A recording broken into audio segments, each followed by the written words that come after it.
নমস্কার বন্ধুরা, আমি শিল্পী। আমার চ্যানেল ফিল্মসারে তোমাদের সবাইকে স্বাগত জানাই। একটি সুন্দর সাজানো গোছানো সংসার, বাবা মা আর তাদের একমাত্র ছেলে, নাম আদিত্য মুখার্জি। ছোটবেলা থেকেই সে খুবই ইনোসেন্ট, তাই বাবা মা ভালোবেসে তাকে ফুল বলে ডাকেন।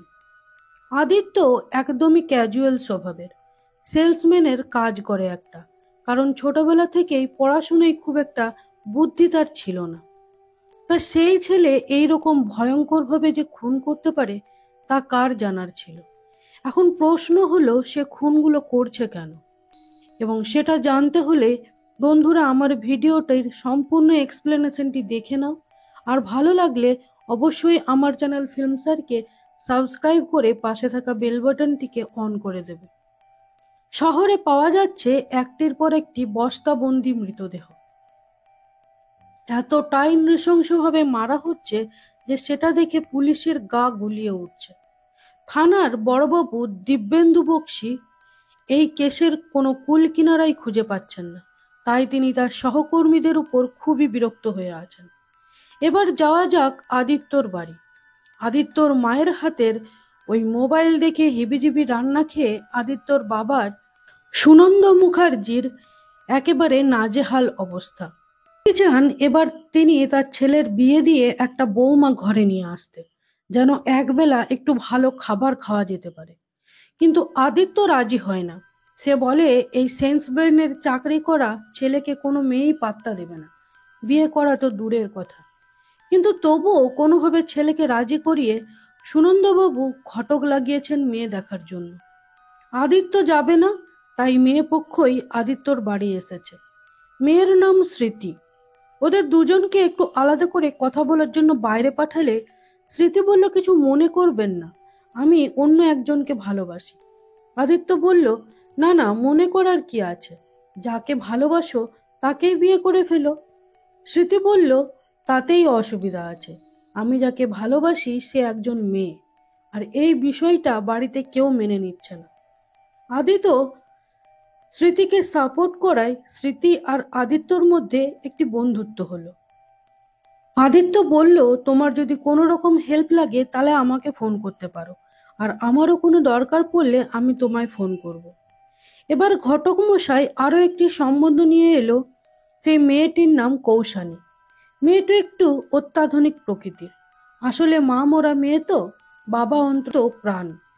আলাদা করে কথা বলে দুজনেই দুজনকে বেশ পছন্দ হয়। এরপর ওদের এনগেজমেন্টটাও হয়ে যায়।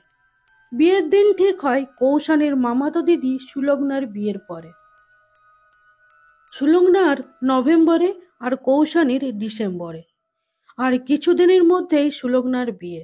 এই দিদির সাথে কৌশানীর বেশ ভাব। সুলগ্নাও খুব ভালোবাসে কৌশানীকে।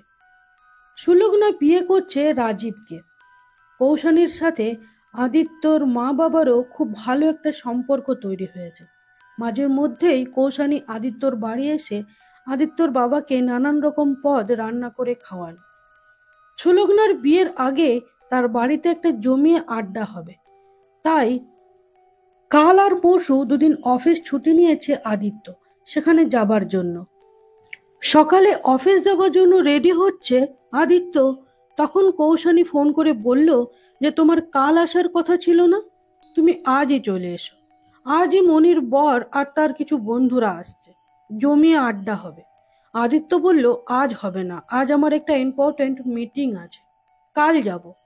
কৌশানী বলল, ঠিক আছে, তবে কালই এসো, কিন্তু তুমি সোজা মনির বাড়ি চলে যেও না। সুনন্দাকে কৌশানী মনি বলেই ডাকে।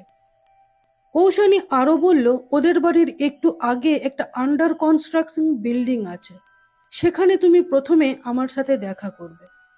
এরপর কথা মতো পরের দিন সেই বিল্ডিংটাতে যায় আদিত্য। নিচে থেকেই বারবার ফোন করে কৌশানীকে, কিন্তু কৌশানীর ফোনটা বন্ধ। আদিত্য ভাবে কৌশানী হয়তো মজা করছে ওর সাথে, তাই গেট খুলে সোজা বিল্ডিং এর ভিতরে ঢুকে যায়। এরপর একতলা দোতলা খুঁজেও কৌশানীকে কোথাও দেখতে পায় না। তিনতলায় উঠে যা দেখলো আদিত্য, তাতে তার সারা গায়ে কাঁটা দিয়ে উঠল। দেখলো যে কৌশানীকে করে বিভৎসভাবে কোনো ভারী জিনিস দিয়ে তার মুখটাকে থেতলে দেওয়া হয়েছে। এই কিছুদিনের মধ্যেই বেশ ভালোবেসেছিল কৌশানীকে। তার আজ এই অবস্থা দেখে মুখ থেকে প্রথমটাই কোনো কথাই বের হয় না আদিত্যর। এরপর কোনো রকম ভাবে পুলিশকে ফোন করে হাসপাতালে নিয়ে গেলে জানতে পারা যায় যে গ্যাং করা হয়েছে কৌশানীর সাথে, আর প্রচুর ইন্টারনাল ব্লিডিংও হয়েছে।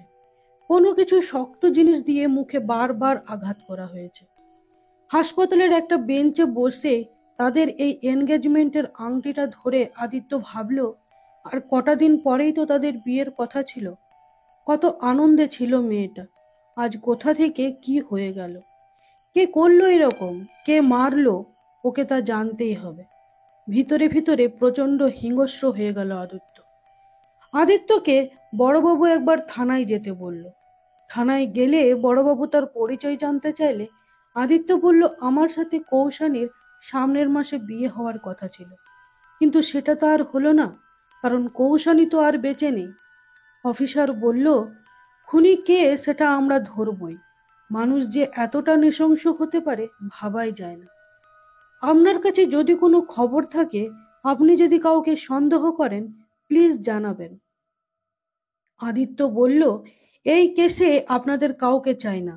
অফিসিয়ালি আপনাদের যেটা প্রোটোকলস আছে সেগুলো আপনারা করে নিন, আমি নিজেই সব ঠিক করে নেব। আমি সব ঠিক না করলে ও ভাববে কি বলুন তো? ও তো আমার উপর ভরসা করেছিল, বলেছিল আমি থাকতে ওর কেউ কোনো ক্ষতি করতে পারবে না, কিন্তু আমি সেটা করতে পারলাম না। আদিত্য বলল, আজ 16 তারিখ, 16ই নভেম্বর, 26শে নভেম্বরের মধ্যেই সবকিছু ঠিক করে দেব। অফিসার বলল, দেখুন, আইন হাতে তুলে নেবেন না, তাতে হিতে বিপরীত হবে। আমরা তো আছি আপনাকে জাস্টিস দেওয়ার জন্য। আদিত্য বলল, আপনি ঠিক বলেছেন। আমি যদি কোনো অন্যায় করে থাকি তাহলে আমি নিজে এসে ধরা দেব। কিন্তু এটা ঠিক হলো না, জানেন তো। কৌশানী কারোর খারাপ চাইতো না। পৃথিবীর সব ভালো মানুষের সাথে কি এমনটাই হয় নাকি? রাত্রে ঘুমোতে পারে না আদিত্য। বারবার কৌশানীর ওই থেতলে যাওয়া মুখটা মনে পড়ে। ও শুনতে পায় কৌশানী বলছে, আমার সাথে যারা এমনটা করলো তাদের তুমি কাউকে ছেড়ো না আদিত্য, তাদের কঠিন থেকে কঠিনতম শাস্তি দেবে। কেমন যেন পাগলের মতো হয়ে যায় আদিত্য। বাড়ির ভিতরে একা একা বসে থাকে, নিজের ছোটবেলার জিনিসপত্র বের করে ঘাঁটতে থাকে। এভাবে সে একদিন একটা জ্যামিতি বক্স পায়, আর তার ভিতরের কম্পাস আর কাঁটা দুটোকেই বের করে সেগুলো তার নিজের হাতের আঙুলের সাথে খেলতে থাকে। আজ সুলগ্নার বিয়ে, বর বধূ বিয়ের সাজে সজ্জিত। কত শপিং করেছিল কৌশানী এই দিনটার জন্য। এই করব, ওই করব, কত শত প্ল্যান। আজ সব শেষ। তাই এই প্রোগ্রামে থাকবে না সেটা জানাতেই আদিত্য গেল সুলগ্নার কাছে। সুলগ্না খুবই কাঁদছিল। রাজীব বলল, সেদিন তুই আসবি বলে কত আনন্দে ছিল মেয়েটা, আজ কোথা থেকে কি হয়ে গেল। চোখের জলে মনে একরাশ যন্ত্রণা নিয়ে সেখান থেকে বেরিয়ে এলো আদিত্য। তখন তার মাথায় একটা খটকা এলো। আমি যে সেদিন বিল্ডিংয়ে কৌশানীর সাথে দেখা করতে যাব সেটা তো আর কারো জানার কথা নয়। কথাটা ভাবা মাত্রই আদিত্য সে বিল্ডিংটাতে আবার গেল, মার্ডার স্পটটা ভালো করে দেখবার জন্য। মনটা হু হু করছিল, বুকে চিনচিনে ব্যথা। ঠিক তখনই একটা বাচ্চা বোবা ছেলে এসে আদিত্যর হাতটা ধরে টানাটানি শুরু করলো। প্রথমটাই আদিত্য বিরক্ত হলেও পরে তার মনে পড়ল বিশুর কথা। বিশু কৌশানীর গ্রামের খুব গরিব পরিবারের ছেলে, তার ওপর বোবা। তাই তাই বিশুকে খুবই ভালোবাসতো কৌশানী। বিশুর সমস্ত দায়িত্ব সে তার নিজের কাঁধে নিয়েছিল। দিদির বিয়ের শপিং করতে এসে বিশুর জন্যই জামা প্যান্ট বেশি করে কিনেছিল। আদিত্য প্রচন্ড কৌতূহলী হয়ে বিশুকে ইশারায় জিজ্ঞেস করলো, তুমি জানো, তুমি দেখেছো তোমার দিদিকে কে মেরেছে? ছেলেটি ইশারায় হ্যাঁ বলল এবং আদিত্যর হাতটা টেনে নিয়ে সেখানে নিয়ে যেতে চাইল। আদিত্য ভাবলো কোথায় নিয়ে যাচ্ছে সে। এরপর আদিত্য চমকে গেল এটা দেখে যে বিশু ওকে সুলগ্নার বিয়ের অনুষ্ঠানে নিয়ে এলো। সেখানে একটা ট্রেতে কিছু গোলাপ ফুল রাখা ছিল। সেখান থেকে 3টে গোলাপ ফুল তুলে নিল বিশু। আদিত্য অবাক হয়ে দাঁড়িয়ে দেখছে। বিশু প্রথমটায় একটা গোলাপ দিল রাজীবের বন্ধু শানির হাতে, আরেকটা গোলাপ দিল রাজীবের আরেক বন্ধু ভিকির হাতে। ওদিকে তখন রাজীবের সাথে সুলগ্নার সিঁদুরদান পর্বটা শেষ হয়ে গেল।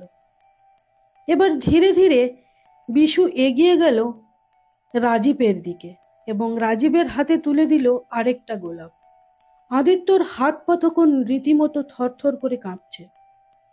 থরথর পায়েই আদিত্য এই একটা ঘরে এসে সদ্য বিবাহিত সুলগ্নাকে ডেকে পাঠালো। সুলগ্না এলে আদিত্য বলল, আমি জানতে পেরেছি কারা করেছে কৌশানীকে, কারা মেরেছে ওকে। সুলগ্না জানতে চাইল, কে, তাড়াতাড়ি বলো। আদিত্য বলল, ভিকি, সানি আর রাজীব। মাথা ঘুরিয়ে গেল সুলগ্নার। হাউ হাউ করে কাঁদতে কাঁদতে বসে পড়ল সে।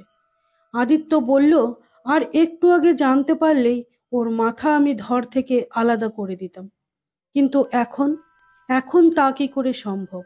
সুলগ্না চোয়াল শক্ত করে বলল, সম্ভব।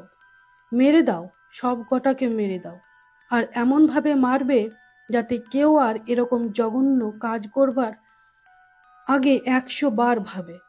এরপর শুরু হলো প্রতিশোধ পর্ব। সুলগ্না চলে গেল শ্বশুর বাড়ি রাজীবের সাথে। এরপর একদিন রাত্রেবেলা রাস্তায় শানির গাড়িটা হঠাৎ করে খারাপ হয়ে গেল। পাশ দিয়ে একটা গাড়ি যাচ্ছিল, গাড়িটির চালক একজন মহিলা। এই সেই মেয়ে যার সাথে প্রথমবার মেয়ে দেখতে গিয়ে বন্ধুত্ব হয়েছিল আদিত্যর, স্মৃতি। স্মৃতি শানিকে বলল, ড্রপ করে দেব। শানির এই রাত্রেবেলা একা একজন মেয়েকে দেখে জিভ লকলকিয়ে উঠল। তৎক্ষণাৎ গাড়িতে উঠে বসল এবং নোংরা ভাষায় স্মৃতির গায়ে হাত বোলাতে লাগলো। পিছনের সিটেই শুয়েছিল আদিত্য। সে উঠে বসে বলল, একটা মেয়ে দেখলে আর অমনি শুরু হয়ে গেল, তাই না? এই বলে গলাটা চেপে ধরল শানির, আর একটা ধারালো ব্লেড দিয়ে শানির গলায় ততক্ষণ চালাতে লাগলো যতক্ষণ না তার শ্বাসনালী ছিঁড়ে যায়, এবং একটা বস্তায় শানির শরীরটাকে দুমড়ে মুচড়ে ভরে দিয়ে রাস্তার সাইডে ফেলে দিল। এবার ভিকির পালা। ওরও নেশা হচ্ছে মেয়ে ছেলে, তাই আদিত্য তার আরো একজন বান্ধবীকে দিয়ে ফোন করালো ভিকিকে। ভিকিকে চলে আসতে বলল তার বাড়িতে, বলল যে সে একাই আছে। গিয়ে দেখলো আদিত্য সেখানে বসে রয়েছে। দুজনে মিলে একটা চেয়ারে বেঁধে দিল ভিকিকে, আর সেই জ্যামিতি বক্সে থাকা কাঁটাটা ভরে দিল ভিকির একটা কানে। ফিনকি দিয়ে রক্ত বেরোতে শুরু হলো। এরপর আরেকটা কানের ভিতর ঢোকানো হলো সেই কাঁটাটা, যতক্ষণ না ভিকির শেষ নিঃশ্বাস বের হয় ততক্ষণ পর্যন্ত। এবার রাজীবের পালা। কাল রাজীব আসবে অষ্টমঙ্গলায়। রাজীব এলে সন্ধ্যাবেলা আড্ডা মারার নাটক করে আদিত্য গেল রাজীবের কাছে। আদিত্যকে দেখে সুলগ্না সেখান থেকে নিচে চলে গেল রাজীবকে একাই রেখে। তখনও রাজীব জানে না যে আদিত্য সব জেনে গেছে এবং তার দুই বন্ধুকে অলরেডি মেরেও দিয়েছে। 2-3 পেগ খাবার পর রাজীব বলল, ধুর, এসব বিয়ে করার চক্করে কখনোই যাস না। বইয়ের থেকে বাইরের মেয়েরাই ভালো। এই যে কাজের সূত্রে 5-6 মাস বাইরে থাকি, তখন এতটা লয়্যালটি রাখা যায়? তখন যা পায় তাই। প্রথম প্রথম কিছু মেয়েরা নখরাবাজি করে, তারপর বসে চলে এলে সব ঠিক হয়ে যায়। আবার কিছু কিছু মেয়ে আছে হাবে ভাবে মডার্ন, কিন্তু ভিতরে ভিতরে সতী সাধ্য দেখায়। আদিত্য বলল, কৌশানীর মতো। রাজি হচ্ছিল না, তাই না? তাই জোর করে করতে হলো। রাজীব বলল, এই তোর কি নেশা হয়েছে নাকি? আজে বাজে বকছিস।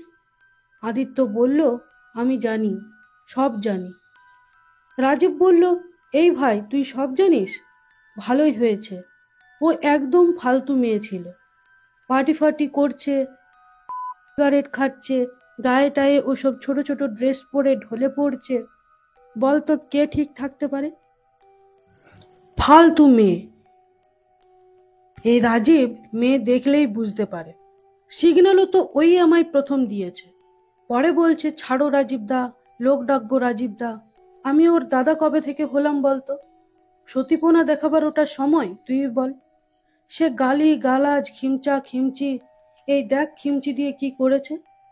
আবার বলছে তুই চলে আসবি, তোকে বলে দেবে। মেয়ে লিগোতে লাগে না বলতো? তখনই তারটা কেটে গেল। সব শুনে আদিত্য বলল, ও তোকে শুধু দাদা বলতো না, দাদা মানতো। আর একটা মেয়ে যদি মদ খায়, সিগারেট খায়, তাই বলে তাকে করা যায় না। একটা মেয়ে ভার্জিন নয় বলে যায় না। আমি তাকে ভালোবাসতাম। সে ভালোবাসা তোদের মতো নরকের কীটরা বুঝতে পারবে না। এই বলে কাবাবের শিকটা নিয়ে যেই রাজীবকে মারতে যাবে, অমনি সুলগ্না একটি ধারালো দাঁ দিয়ে রাজীবের মাথায় বসালো একটা কোপ। আদিত্যর সর্বাঙ্গ রক্তে ভিজে গেল। তাতেও মন না ভরায় সুলগ্না কোপের পর কোপ বসাতে শুরু করলো রাজীবের মাথায়। শেষমেশ আদিত্যই তাকে টেনে সরিয়ে নিয়ে গেল। সুলগ্না বলল, এতদিনে আমার বোনটার আত্মা শান্তি পেল। সেদিন থেকে রোজ রোজ ভাবছি কবে আমি একে নিজের হাতে শেষ করব। তুমি পারলে আমায় ক্ষমা করে দিও আদিত্য। এরপর আদিত্য থানায় অফিসার দিব্যেন্দু বক্সির কাছে নিজেকে সারেন্ডার করতে এসে এতক্ষণই সত্যি কথাগুলোই জানাচ্ছিল আদিত্য। একটা দীর্ঘ নিঃশ্বাস ফেলে অফিসার বলল, আমার কাছে কেন? আদিত্য বলল, ধরা দিতে এসেছি। অফিসার বলল, কোনো জেল এখন ফাঁকা নেই। কোর্টে এমনিতেই অনেক ক্রিমিনাল কেস পেন্ডিং পড়ে আছে। নতুন করে কোনো ক্রিমিনালকে এখন অ্যারেস্ট করা যাবে না। গাড়ি আছে? গাড়ি না থাকলে দেড়টায় একটা ট্রেন আছে, ট্রেনে চেপে সোজা কলকাতা চলে যাও। আদিত্য বলল, অফিসার, সুলগ্না কিন্তু কিচ্ছু করেনি। যা করেছি আমি করেছি, ওর যেন কিছু না হয়। আশা করব আর দেখা হবে না আপনার সঙ্গে। চলি।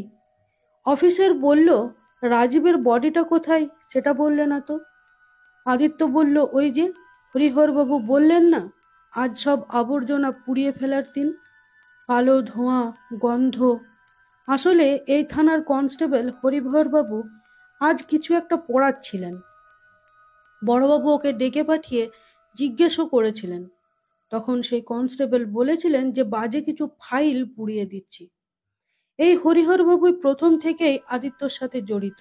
প্রতিটি কাজেই উনি আদিত্যকে সহায়তা করেছেন, আর বড়বাবু কাছে থেকেও সেটা বুঝতে পারেননি।